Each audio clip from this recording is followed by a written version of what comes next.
In this video clip, I'm going to talk about regulation of vitamins in the body. On the last video clip, I am doing this from home. My computer screen is not as big as the one that I used at my work, and I accidentally moved my cell phone so that you saw that I did in fact go to Whataburger today. So busted. Anyway, when it comes to deficiencies, they come from an inadequate supply of vitamins to the body, but the inadequacy occurs over time. If I don't eat enough vitamin C today, I won't develop the vitamin C deficient scurvy tomorrow. So it takes a while of an inadequate intake for a deficiency to actually occur. So with a deficiency, you can develop signs and symptoms. Remember, the signs and symptoms of a deficiency are the last stage of the deficiency. They take a while to occur. And if you go back to the first section of the class, I had those gross pictures of vitamin and mineral deficiencies. Oh, there's that Whataburger cup again. I'm going to have to move that. Okay.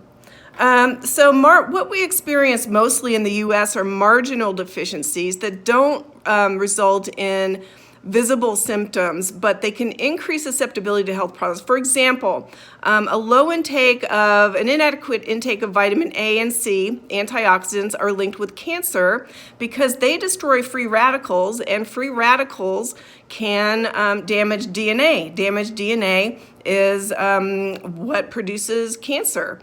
Low folate intakes are associated with increased risk for cardiovascular disease and, as we'll talk about later, neural tube defects.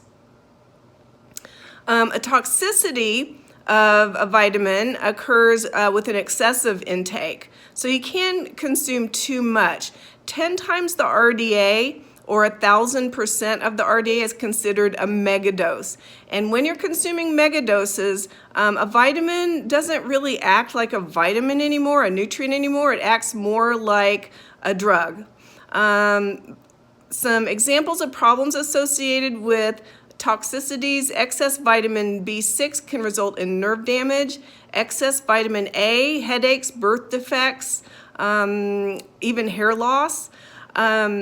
Right now they're talking about megadoses of vitamin C, and I'm talking huge doses, even by IV, for COVID. And an excess of vitamin C, if you take it orally, that can result in a lot of GI distress. Now, the excess vitamin C can be excreted in the urine. I don't know what the effect of the amount that people are taking in some of these regimens will cause. But anyway, the main issue with excess vitamin C or toxic intake of vitamin C right now is digestive upset. Excess niacin can cause hot flashes and slowing down of fat metabolism.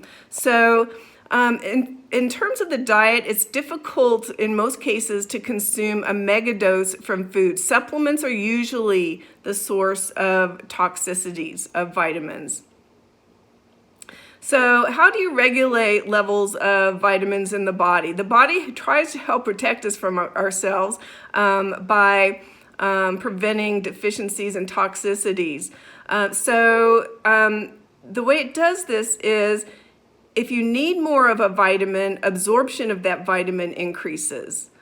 If you have a high level or too high of a level of a vitamin in the body, absorption decreases.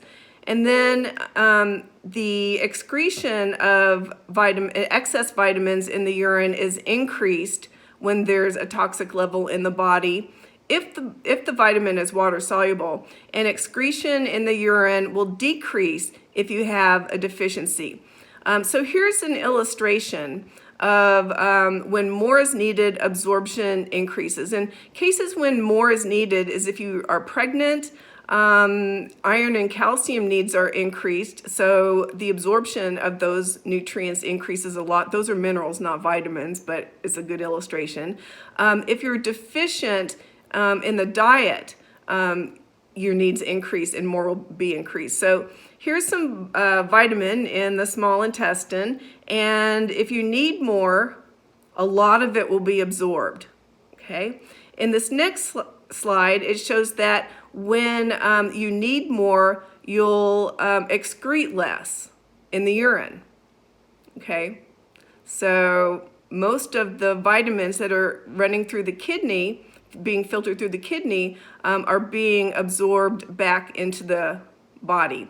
Now, here's a case when less is needed, when there's too much in the body, absorption will decrease. Okay, so you only absorbed a little bit of that vitamin. When there's too much in the body, you'll excrete more in the urine. And this is the case of water-soluble vitamins. Fat-soluble vitamins are not excreted in the urine because urine is watery.